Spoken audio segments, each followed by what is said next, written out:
Africa has not. A lot of the times, if you have conversation with our friends, I think a lot of Africans, especially the youth, are talking. We are all asking questions. Why? How can we solve a lot of our problems, a lot of our challenges? And the experts on TV and on radio, a lot of the times they will use Malaysia, Singapore, China as examples, and they will say that why have they been able to do it? Why are they industrialized? And Africa is still where we are. That's what they say.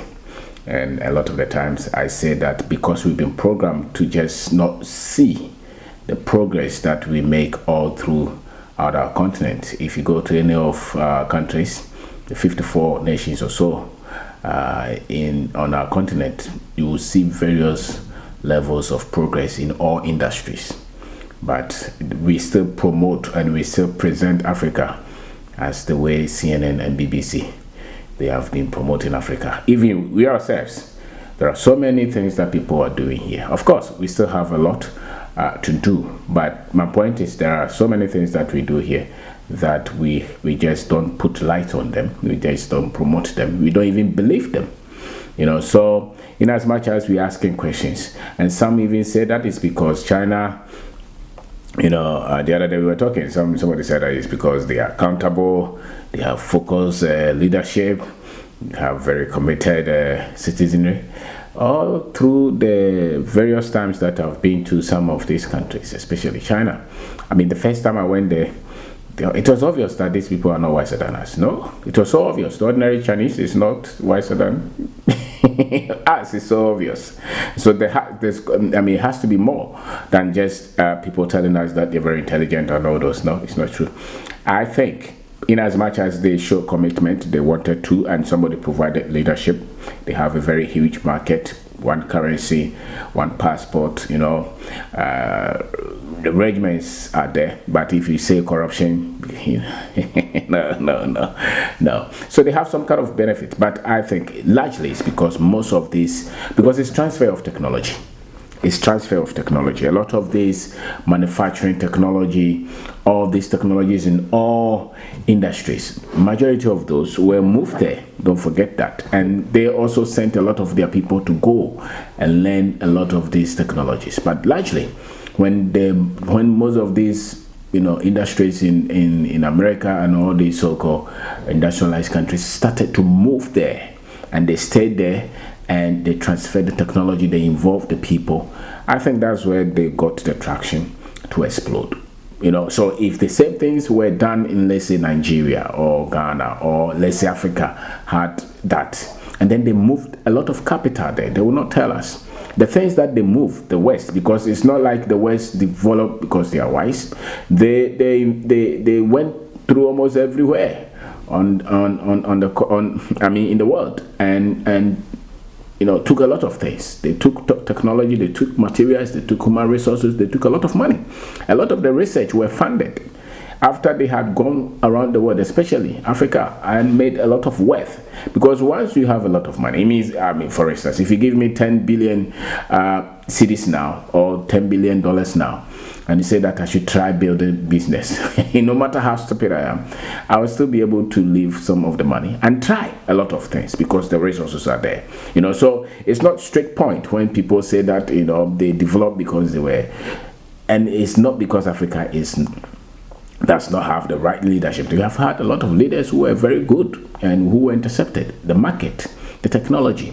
The things that they open to Africa is Agua, for instance. What did they open?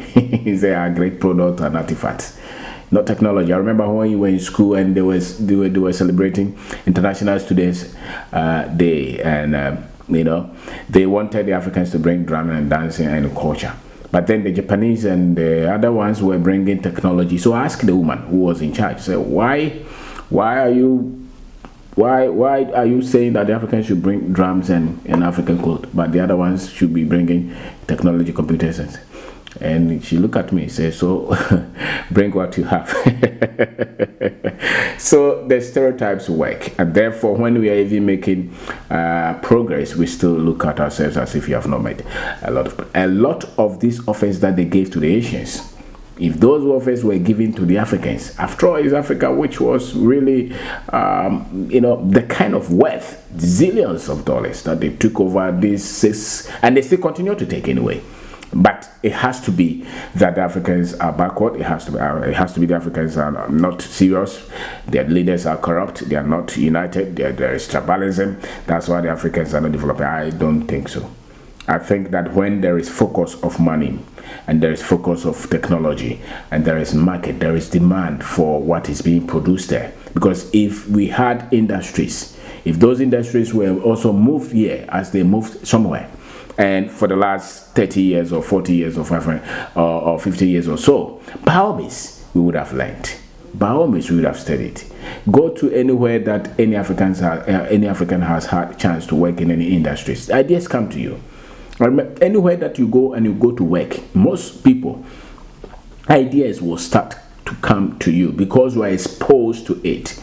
And so whether it's IT, whether it's agriculture, commercial farming, whether it's agro processing, manufacturing of household products, chemicals, if those machines or those industries are built here and people continue to work there, a lot of the students, the engineers, the pharmacists, the chemistry students, the physicists, all these people that we are producing, I mean, we are training out of our universities. If they had these industries to work with, by all means, we would have, over these years, we would have had a lot of them who branch out and go and start their own industries. So, and if we had the funding, because a lot of it, when they start to move a lot of this funding to China, that's where they exploded. But when it comes to Africa, look at the cost of the money that the people give you.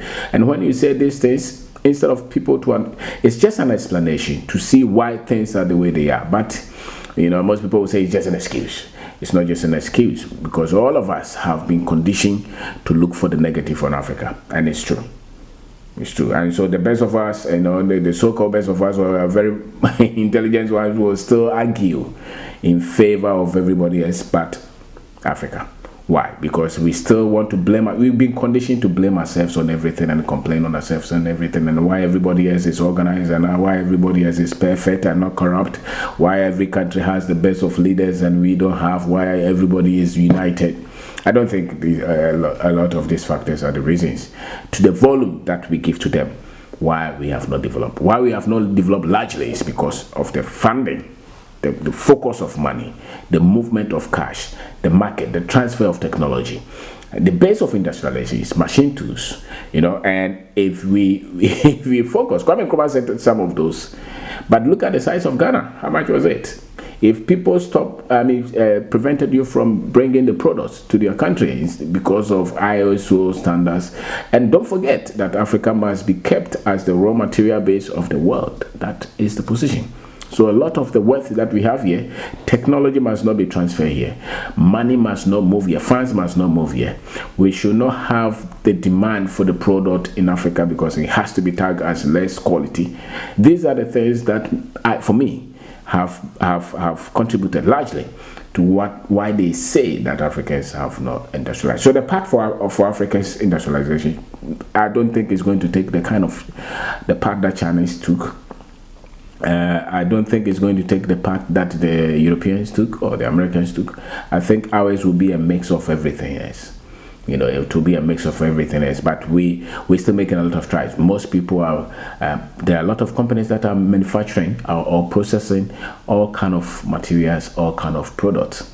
We don't just put the light on them. So we still continue to tag ourselves, describe ourselves as doing nothing. But if you had the chance to move around all the countries in Africa, you will see the progress that we have made in terms of, yes, there is still more that we have to do, but I will not compare ourselves to why China has developed and why China has industrialized. Because after all, the other day we were in Guangzhou. We drove about an hour or so to their outside, and it was not the China that we see on TV. Very much different. It was very rural and not so much developed as they say. So they have a certain percentage of their cities that they have branded as to doing well. They still have a lot of time to go, but we are not describing them as, the Chinese are not describing them. They are happy, at least the ones that I talk to, are happy trying to promote China as making headway. And yet when Africans see the headways that they're even making, they still don't see. They still want to tag themselves as, why is China going or Malaysia going?